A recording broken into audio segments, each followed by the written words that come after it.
अस्सलाम वालेकुम व्यूवर्स, कैसे हैं आप सब। मैं बिल्कुल ठीक और उम्मीद करती हूँ कि आप भी ठीक होंगे। तो आज की रेसिपी जो है वो बहुत अच्छी होने वाली, क्योंकि आज का जो सालन होगा ना वो हम एक और तरीके से बनाएंगे, बहुत ही अच्छा और टेस्टी भी बहुत ज़्यादा होगा। और दूसरा जो है उसमें मैं आपको के साथ शेयर करूँगी। जो मैं गई थी मेहंदी फंक्शन पे गई थी, तो उसके लिए मैं तैयार हुई थी, तो वो भी मैं आप लोगों के साथ शेयर करूँगी कि मैं किस तरह तैयार हुई थी और कहाँ गई थी। तो आप लोग वीडियो को स्किप मत कीजिएगा, एंड तक देखिएगा।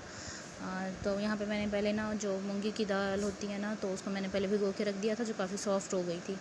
तो उसके बाद मैंने उसे अच्छी तरह से ना पीस लिया था। आप वैसे ग्राइंडर में भी इसे पीस सकते हैं, लेकिन लाइट नहीं थी, हमारा लाइट का इशू चल रहा है 2 दिन से, तो फिर इसलिए मैंने इसमें कूट ली थी। तो थोड़ा टाइम लगा था, लेकिन अच्छे तरीके से ना मैंने पीस ली थी। उसके बाद मैंने इसमें 3 मिर्चें भी डाल दी थी, हरी वाली, और इनको भी मैंने अच्छी तरह से कूट लिया था।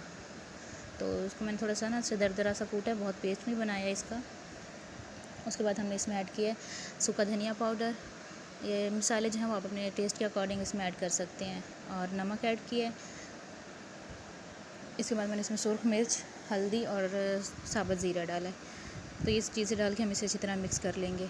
तो आप भी अगर रोज़ सब्ज़ी खा खा के बोर हो गए हैं ना, तो आप लोग ये रेसिपी ज़रूर ट्राई कीजिएगा, बहुत अच्छी बनेगी। और वैसे भी मुझे ना बहुत मसला होता है कि अगर कोई चीज़ बच्चे खाते हैं तो उनके पापा नहीं खाते, वो खाते हैं तो फिर बच्चे नहीं खाते। तो मुझे इस तरह ना फिर मैं कुछ ना कुछ इसको डिफरेंट बना देती हूँ कि दोनों खा लें। तो बस इसे मैंने अच्छे तरीके से मिक्स किया है, और इसे फिर थोड़ी देर के लिए मैंने छोड़ दिया था। उसके बाद मैंने ऑयल गरम करने के लिए रख दिया था अच्छी तरीके से, और एक चम्मच से मैंने ना थोड़े छोटे टाइप के ना, ऐसे पकोड़े से जैसे बनाते हैं ना, उस तरह से मैंने इनको ना बना लिया था। बहुत बड़े बड़े मैंने नहीं डाले थे, बस मीडियम साइज़ के थे, बहुत ज़्यादा छोटे भी नहीं थे। तो बस इनको अच्छी तरह से फिर मैंने दोनों साइड से ब्राउन कर लिया था, डीप फ्राई करके। तो इनको ब्राउन करके ना फिर हम निकाल लेंगे। ये देखें। तो मेरे बच्चों को तो ये इस तरह पकोड़े भी इसके बहुत अच्छे लगते हैं, वो इस तरह भी खा लेते हैं और सालन में भी खा लेते हैं। तो ये देखें, इनको ना पहले तो थोड़े से चिपकते हैं, लेकिन थोड़ी देर पकने के बाद ना ये फ़ौरन फिर हट जाते हैं, क्रिस्पी से हो जाएंगे ना, फिर खुद ही हट जाएंगे। तो बस इनको दोनों साइड से अच्छे तरीके से हम कर लेंगे फ्राई। और इसको फ्राई करने के बाद इनको मैंने निकाल लिया। उसके बाद मैंने और थे वो डाल लिए थे, तो इस तरह करके मेरे 3 बैच बने थे, उनको मैंने निकाल लिया था। बस इतना सा ऐसा मैंने कलर दिया था इनको। तो इसके बाद सारे निकाल के उसके बाद मैंने एक प्याज ली है बड़े साइज़ की, ऑयल थोड़ा कम कर लिया था, और इसको मैंने रफली काट के ना, तो इसको मैंने पहले ब्राउन कर लिया था। इसको ब्राउन करने के बाद मैंने इसको भी पीस लिया था। अदरक लहसुन का पेस्ट और टमाटर मिर्चों का पेस्ट मैंने इकट्ठे ही मैंने ऑयल में डाल दिया था। तो जब तक इसको भूनूंगी, उसके बाद प्याज जो थे वो मैंने अच्छे तरीके से वो भी कूट लिया, थोड़ा सा पानी डाल के, तो उनको भी डाल दूँगी। तो मसाले को अच्छी तरह से भूनेंगे। इसके बाद हम इसमें बाकी डालेंगे ड्राई मसाले। ड्राई मसालों में नमक, मिर्चें, हल्दी, सूखा धनिया और साबुत गरम मसाला, ये डाल के, तो जिस तरह हम भुनाई करते हैं इस तरह हम भुनाई करेंगे ग्रेवी की।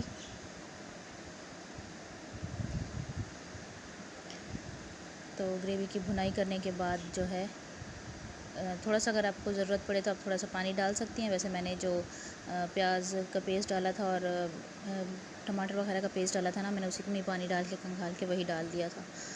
तो बस इसको फिर मैं अच्छे तरीके से पेस्ट को पहले भून लूँगी। जब ऑयल ऊपर आने लगेगा, तो फिर हमने जो दाल के पकौड़े से बना के रखे थे ना, हम इसमें वो डाल देंगे। तो वो डालने के बाद जो है, ये देखें, वो डालने के बाद इसको मैं थोड़ा सा भूनूंगी, और उसके बाद हम इसमें थोड़ा सा पानी डाल देंगे।